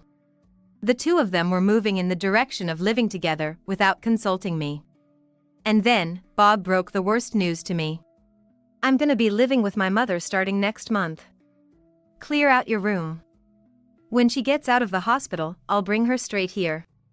From the perspective of efficiency in doing house chores, it's certainly easier for my mother-in-law to live with us. As for me, I'll have to see my mother-in-law every day and get nagged at each time. My feelings were extremely downcast. Bob acted like it was already a done deal that we'd all live together. I understand, I replied, with little energy. Bob seemed determined to force this co-living situation, no matter the despair I felt. It might be better to secretly make plans rather than argue about it now. I knew this from years of experience. While Bob and my mother-in-law happily planned for the move, I constantly thought about how I could escape. I have my own room where I gather and review work materials. There are many books and files in that room. Whether you call it a study or an office, it's essential for me. Bob wants me to give it up. Without this room, my work would be impacted. I might have to come home even later than I do now. I muttered to myself while staring at the bookshelf. Where should I move all these books and documents? I can't leave them at home if we live with my mother-in-law. They're too important to risk getting thrown away or damaged. It may sound like something out of a TV drama, but I really fear she might throw them out. Especially since she'll probably target what she knows is important to me. And if I dare complain, she'll feign ignorance and run to Bob for support. She didn't know they were important, Bob. Catherine's mad even though it was an accident. Help! There'll be no peace for me in this house once we start living together. I can see her bossing me around and making snide remarks about my work, wearing me out. What should I do? If my mother-in-law is coming to this house. I had a sudden realization. Why hadn't I thought of this simple solution before? It seems living with my mother-in-law and all her nagging wore me down more than I realized. It felt like the fog before my eyes was gradually clearing up. Well, of course, there's absolutely no need for me to hold back. Why didn't I realize something so simple? I mumbled to myself and immediately began making preparations. And as the month changed, the day of my mother-in-law's discharge from the hospital arrived. Bob was all excited, having taken the day off from the start of the morning. Hey, you better take proper care of my mom from now on. Don't think I'm gonna step in like I did when she was in the hospital, he said in a commanding tone. Without responding to Bob's order, I changed the subject. Oh, speaking of which, here. Your mom's been in the hospital for quite a while, right? Hospital food is bland, and they don't give you much. I bet a gourmet like her wasn't satisfied. I think the discharge process and packing will take up the morning, so why don't you take her out for some good food? You took the day off after all. How about a nice drive, just the two of you? I think she'd really appreciate it. I handed Bob a generous amount of cash. I'd set aside some money for living expenses and even Bob's personal spending, but this was more than his monthly allowance. Surprised by the unexpected bonus, Bob's spirits lifted even higher. Well, aren't you thoughtful? All right, I'll use this money and go for a drive with my mom. I'll give you a call when we decide about dinner. Make sure the house is in tip-top shape for my mom, all right? Without a hint of suspicion, Bob happily left. Everything was going just as I had planned. It was almost too simple, I couldn't help but laugh. This should buy me some time. I'm looking forward to when Bob and my mother-in-law return. With that, I continued tidying up the house. I had to finish cleaning before Bob and my mother-in-law came back. A few hours later, just as I was taking a break after finishing up, my cell phone began ringing loudly. The call came in a flustered tone from Bob. Hey, what's going on? The house is empty. That's right, after Bob went to pick up my mother-in-law, I moved all our stuff to the new house we just rented. Of course, I left some of Bob's personal belongings and a bed for my mother-in-law in the room. Oh, you're back already? You told me to clear out the room, so I emptied both the room and the living room for Mom to feel comfortable. From now on, please enjoy your time with her. I responded nonchalantly, which only infuriated Bob. You've got to be kidding me. The living room and kitchen are totally empty. After all I've done to support this family, how could you? There it was, his go-to line. He seemed to believe that saying this put him in a superior position. How naive. No, Bob, I've been the one supporting the family. Including you. Weren't you spending your paycheck on pocket money for your mom and your own hobbies? And yet, you demand an allowance from the family budget. How does that make you the breadwinner? Bob seemed surprised by my resistance, but he retorted nonetheless. His argument, however, was nonsensical. Shut it. I'm the man here. I'm the head of this household. You, as my wife, should just do as I say. Now, put everything back the way it was. No thanks, I bought all the furniture in the living room and all the kitchenware with my salary. The kids are with me, so don't worry. I also paid for the rent, utilities, and groceries of that house. So, in reality, I'm the breadwinner. Why did you decide to live with your mom without consulting me? I can't live with someone so selfish. As you wished, you can be the main provider now. Live your life as you please. It seemed that Bob finally realized my intentions. Hold on, are you saying the rent for this place? I've paid up until the end of this month. But from next month, you'll need to handle it. I've also canceled all the automatic payments for electricity, gas, and the internet, so good luck with that. Bob's words probably tipped her off to the situation. My mother-in-law also started making a racket in a loud voice. How could you do this, Catherine? Just because you have a job doesn't mean you can act all high and mighty. Fine, Bob and I will live here in luxury. Oh, does my mother-in-law not know about Bob's earnings?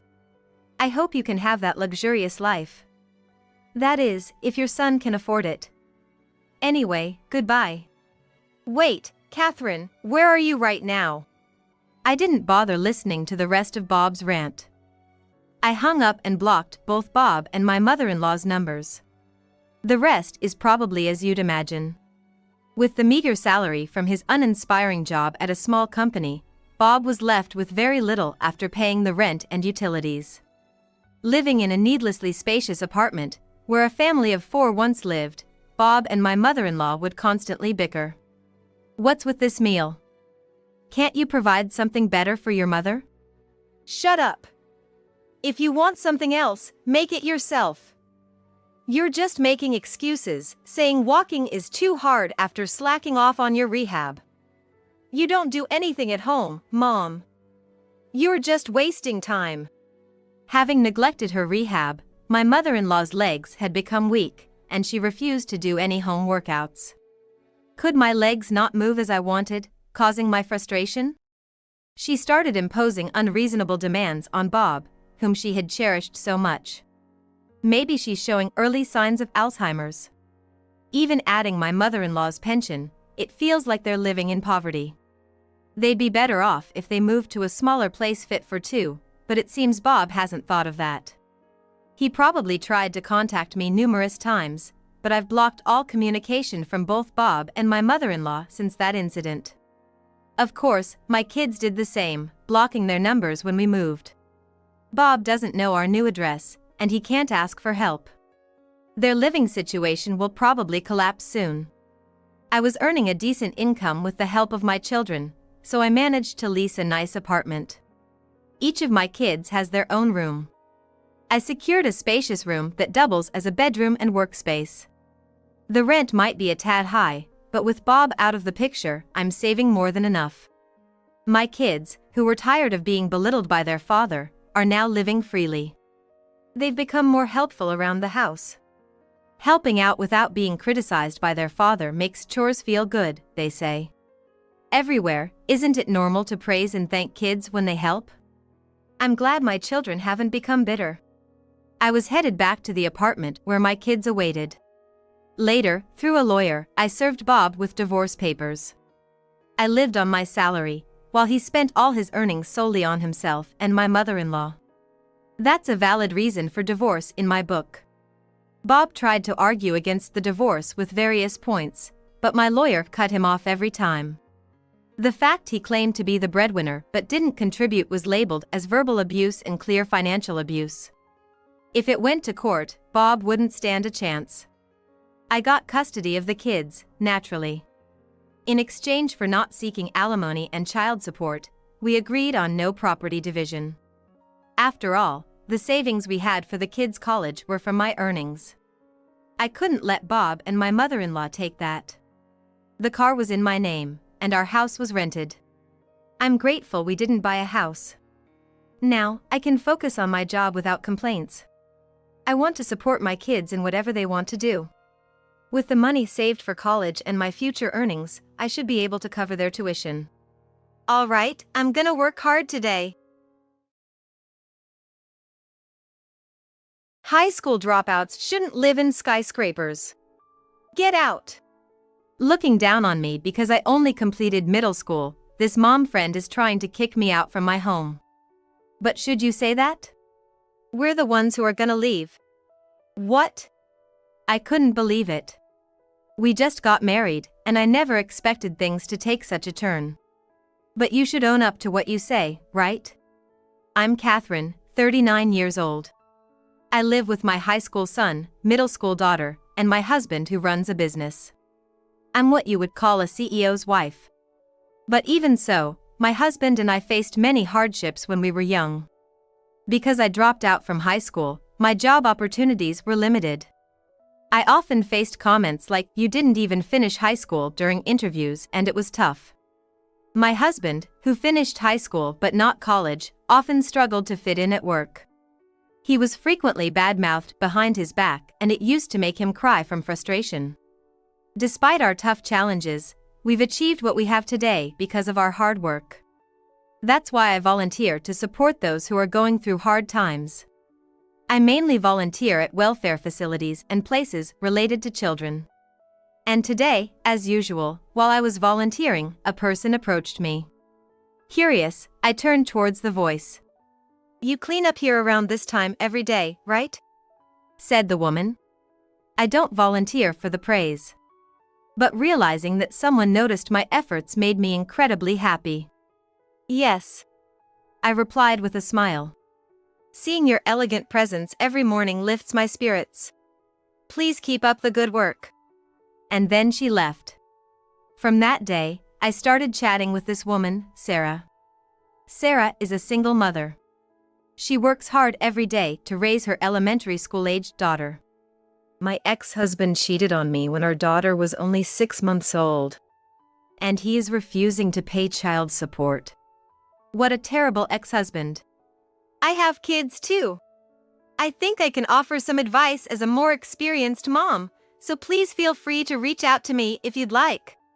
I just blurted that out. "You're so kind. Thank you." We exchanged contact information and became friends. One day, I invited Sarah over to my place. She brought her daughter along, and my middle school daughter played with her. "I always thought you had an air of elegance about you, but I never expected you to live in a penthouse." Sarah looked completely surprised. "I knew it, but the world you live in is so different from mine. Catherine, you're not only wealthy, but also a beautiful-hearted woman who volunteers." Sarah seemed a bit down after saying this, so I shared my past struggles with her. Hearing this, Sarah looked genuinely surprised. "Now I suddenly feel much closer to you." Hearing Sarah's cheerful response, I felt relieved. Plus, I dropped out of high school, and my husband just graduated from high school. We've had our share of challenges. When I mentioned that, Sarah was truly astonished. "Why did you drop out of high school?" I answered Sarah's question. "My father passed away early. We were quite poor. But I had a younger sister and brother, so I started working at local stores like the grocery and liquor stores instead of continuing high school." As I shared my past, Sarah looked astounded. "Even I graduated from college. I always thought high school and college were a given. I can't believe Catherine, the wife of a CEO, didn't even finish high school. And that her husband only has a high school degree." Sarah just couldn't wrap her head around it. "We're also a single-parent household. I have to make sure my child doesn't end up like Catherine." I understood what she meant. However, I thought she shouldn't have said that in front of me. I tried to change the topic by talking about our children. The conversation eventually shifted, and before we knew it, it was evening. "I've been so mentally drained with work, parenting, and chores. This was a refreshing break." Sarah and her daughter left. Despite the awkward moment, I genuinely want to maintain my relationship with Sarah. As I was tidying up, my son and husband came back home. Another day comes to an end, I thought, savoring the mundane routine, when suddenly, "Hey, have you seen my pencil? And I can't find my new notebook either." My eldest son started making a fuss about his missing stationery. "Make sure you take care of your things." While I was busy preparing dinner, I didn't really pay much attention to my son's story about losing something. Now, I deeply regret not listening more carefully to my son's missing stuff story back then. One day, while I was volunteering as usual, I bumped into Sarah, who seemed to be on her way to work, and we exchanged greetings. Then Sarah said, "Could you make some time for me soon? I have something important to discuss with you." Of course, I replied and waved her off. But I couldn't help but wonder, what's this important thing she wants to discuss? I kept thinking about Sarah throughout my volunteer work that day. Then on Sarah's day off. Come on, let's study over here. My daughter beckoned Sarah's little girl into her room. She really feels like a little sister to her. Sarah smiles as she watches the girls. I wonder if she's ready to become a big sister. Although Sarah's eyebrows are slightly furrowed, her overall expression is bright. What did she mean by becoming a big sister? Curious, I asked Sarah.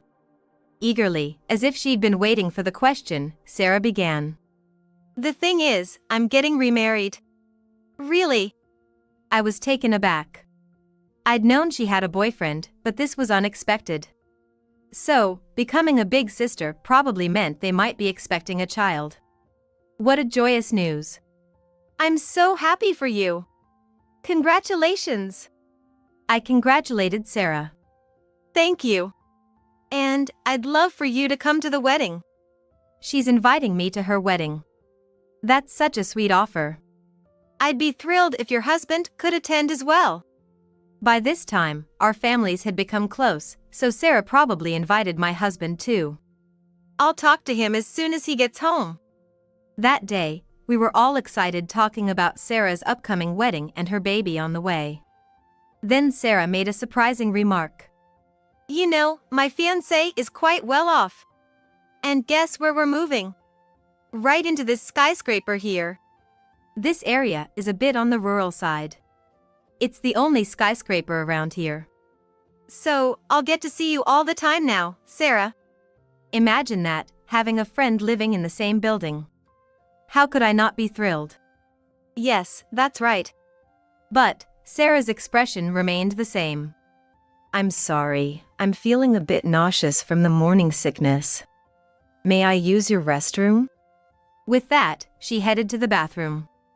I've had 2 kids, so I know how rough morning sickness can be. Probably that is why she couldn't show her excitement earlier. Must be those hormones acting up. I made myself to believe that Sarah's earlier lack of enthusiasm was because of pregnancy-related discomfort. There'd be no other reason for Sarah not to be joyful. I was confident with the trust Sarah had in me.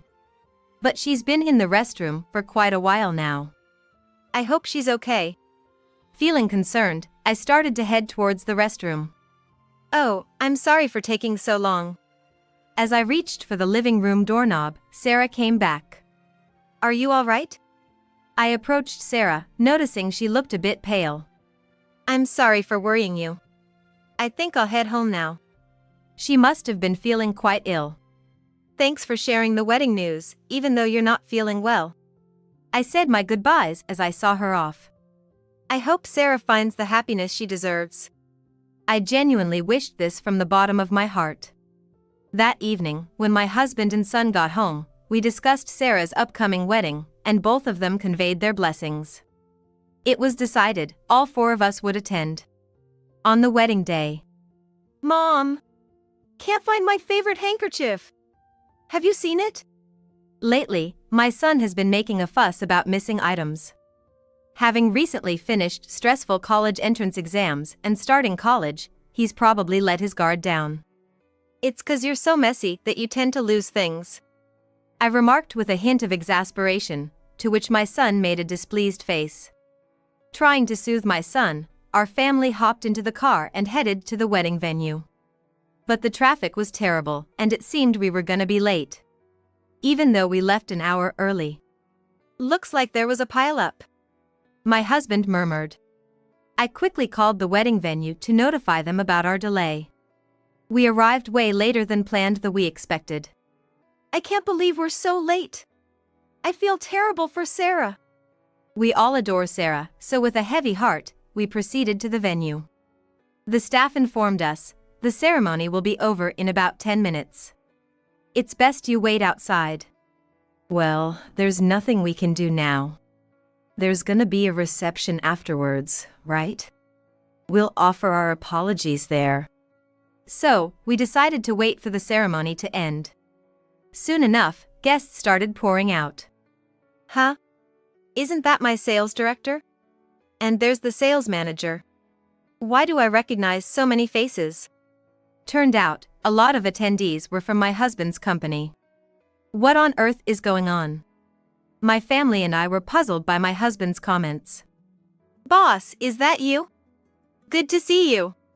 I had no idea you'd be here. Upon noticing my husband, several coworkers rushed over to greet him.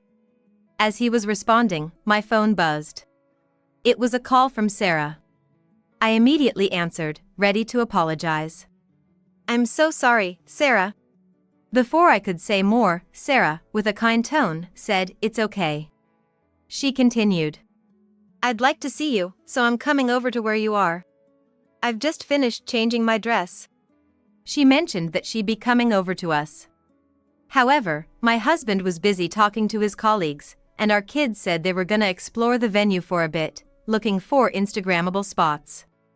So, no one was around me. It's a shame, especially since Sarah is making the effort to come over. Just as I was pondering, a voice called out, "Sorry for the wait." Sarah arrived, looking stunning in a bright red chiffon dress. I was about to compliment her when she said, chuckling, Now I'm the winner. Not like you. Dropouts shouldn't live in luxury apartments. Get out. Excuse me? What on earth is she talking about? I couldn't grasp what she meant right away. I can't stand the idea of someone like you, a dropout, living in the same apartment complex as me. Leave now. Sarah suddenly snapped. Come to think of it, when I mentioned before that I didn't finish high school, Sarah had shown her disgust. But I never expected such a strong reaction. Still, I pointed out, is this really the place for this kind of confrontation? What? Why not? She laughed sarcastically. It's my day. I can be upset wherever I want. I was taken aback by the sudden revelation, but I never realized Sarah was so self-centered. You know, I've always thought it's funny how you, a dropout, do volunteer work. So hypocritical. Who would want someone like you, a dropout, to help them out? Anyone can volunteer, but I can't understand why it's not okay to be a high school dropout. Anyone can volunteer. Education doesn't matter. I coldly said to Sarah. Big deal. Some high school grad buys a skyscraper apartment, yet his wife is a high school dropout. Weird, right? The nearby 5-story apartment seems more fitting for you guys. You should move out soon. Your presence is lowering the value of that fancy apartment. Sarah's loud, mocking laughter drew the attention of the guests attending the wedding, including my husband and kids. Why did you even invite us to your wedding if you were gonna insult us this much? I confronted Sarah with the question that had been bothering me since she started hurling insults. I invited you here to show everyone how dumb you and your husband are, just a high school grad and his wife. Everyone attending today's wedding has a college degree. They all look down on you too. I was taken aback that Sarah had planned this entire humiliation. All we wanted was for our sincere congratulations to be acknowledged. Being late to a wedding? Typical for the out-of-touch low-education couple. No matter how rich you are, you shouldn't do such things. Leave your gift and go start preparing for your move. I regretted being late. But Sarah's behavior was beyond unacceptable. Get out. And not just from this wedding hall, but from that skyscraper too. Sarah's shrill voice echoed throughout the hall. Suddenly, a man in a tuxedo appeared, stating, "We'll be the ones leaving." What are you talking about? The previously excited Sarah was now calm. That's my company's CEO you're insulting. What's your problem? CEO. Apparently, many of the wedding attendees were employees from my husband's company because the groom was one of his employees. You work at the high school grad CEO's company? A shocked Sarah received a nod from the groom. No way. I can't believe it. Sarah was trembling. Come to think of it, Sarah knew my husband was a CEO but didn't know which company he led. Why? Why didn't you tell me anything? If I'd known from the beginning. If I had known. Now she was getting defensive. Enough's enough. Apologize now and let's get out of here. The groom tried to calm and upset Sarah. I can't believe this. If I had known, I would have kept buttering them up. Darn it. My plan's ruined. Sarah threw a tantrum.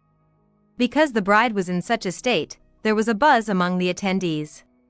Suddenly, there was a sharp snap, and a dull sound echoed throughout the already resonant hallway of the wedding venue.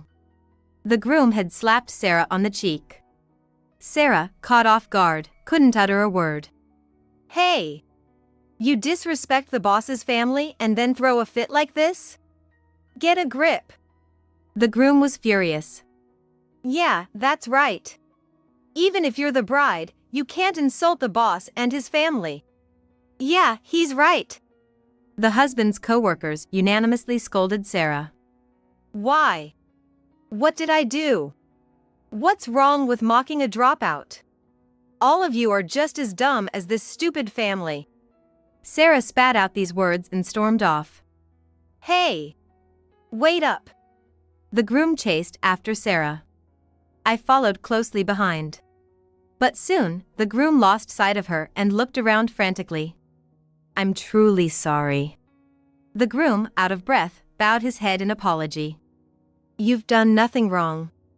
Together with my husband, we tried to calm the groom down. We continued our search for Sarah. In her bright red dress and being pregnant. She couldn't have gone far.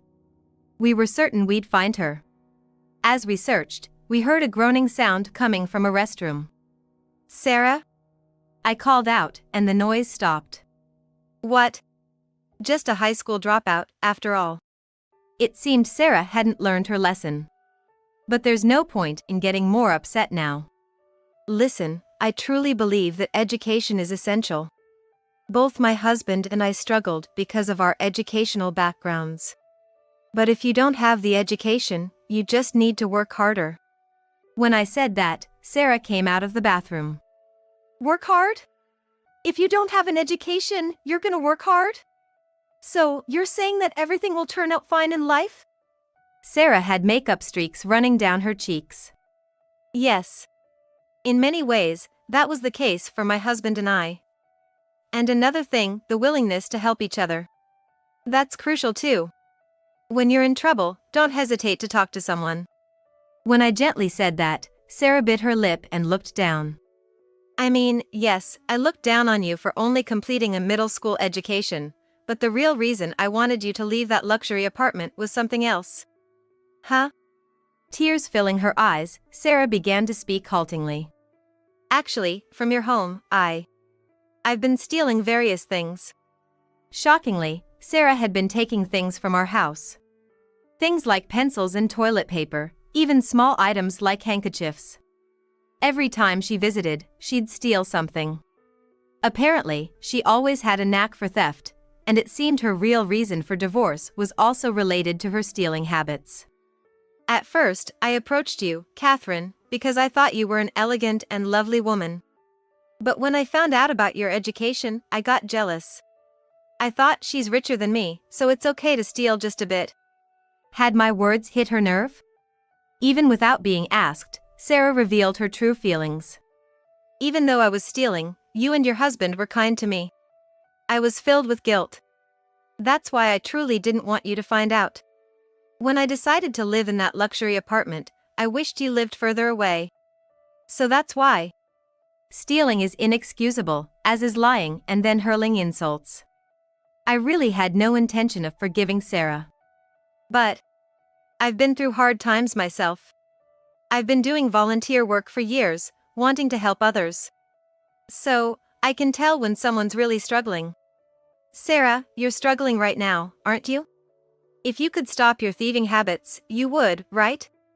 I leaned in and asked Sarah, and she burst into tears.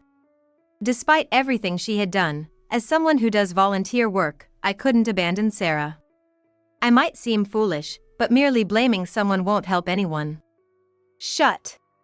Suddenly, Sarah muttered something. Huh? When I asked her to repeat, she yelled.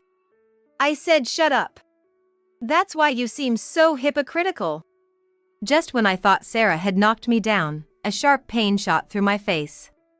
I'm so freaking mad. Normally, when someone realizes their stuff's been stolen, they get mad, right? But what's with you? You're so damn creepy.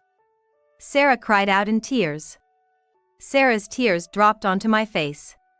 This is all messed up because of you. My wedding, my life. If I'd never met someone like you. If I hadn't met a dropout like you. Sarah continued her rage without trying to stop herself. Stop it. Finally, I managed to grab both of Sarah's wrists and stop her.